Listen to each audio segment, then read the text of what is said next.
Eu fui pra Cuba por causa de uma propaganda. Tá chocada? Essa é a verdade. Vim aqui esclarecer algumas coisas sobre esses meus vídeos que viralizaram dessa minha viagem pra Cuba. Tem muito achismo, muita fake news. Eu vou começar dizendo que o meu maior incentivo de ir pra Cuba foi uma propaganda que eu vi. Ninguém acorda do nada e decide comprar uma passagem pra ir pra lá.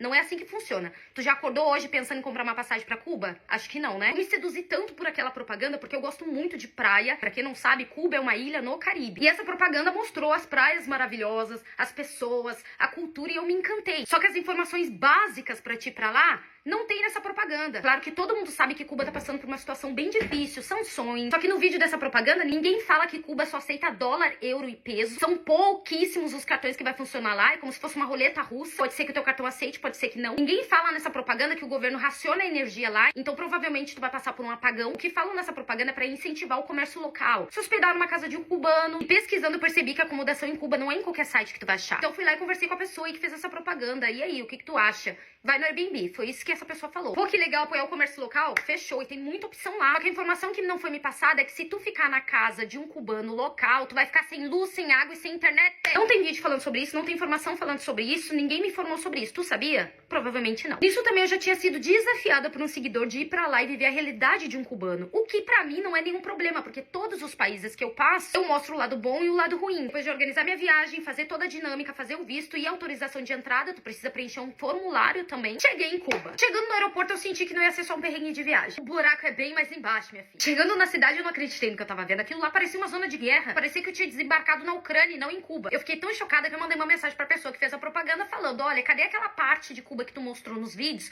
Porque aqui eu não tô vendo nada disso. Outra informação que ninguém nos falou e eu tenho certeza que tu também não sabia, que $1 equivale mais ou menos 340 pesos cubanos. Só que se tu for trocar com os câmbios do governo, eles vão te dar menos da metade. Então se tu leva dólar pra lá, tu tem que caçar um câmbio clandestino pra poder pegar aí 340 pesos cubanos e não ficar perdendo dinheiro. Ninguém falou essa informação. Isso não tá na propaganda. Só que tem mais uma coisa aqui. Cuba é muito caro, tanto pro turista quanto pra população. Se tu tá reclamando do teu salário mínimo de CLT aí no Brasil, lá em Cuba o salário mínimo é menos de R$100 por mês. O salário mínimo deles, tu compra no máximo 2 bandejas de ovos. Acabou. É porque no Brasil também tem pobre e rico. Cuba não tem desigualdade. Cuba tem igualdade. É todo mundo pobre abaixo da linha da miséria. Tu sabia disso? Provavelmente não, porque se tu tá aí nos comentários comparando o Brasil com Cuba, é porque tu não sabia dessa informação. Então, resumindo, o nosso primeiro dia de viagem, a gente trocou os dólares que a gente tinha, comprou o que deu e praticamente passou fome. A casa da cubana, que a gente alugou justamente pra apoiar o comércio local, a gente descobriu lá que a partir das 4 da tarde não teria luz. No segundo dia, deu um apagão no país inteiro, que a gente ficou quase 20 horas sem se comunicar com a nossa família. Porque não tinha eletricidade, não tinha internet e, consequentemente, também não tinha água. E a pobreza em Cuba é nítida, até um cego consegue enxergar. A não sei que tu caminha assim, ó, e se faça de louco. Ai, mas todos os países têm, não sei...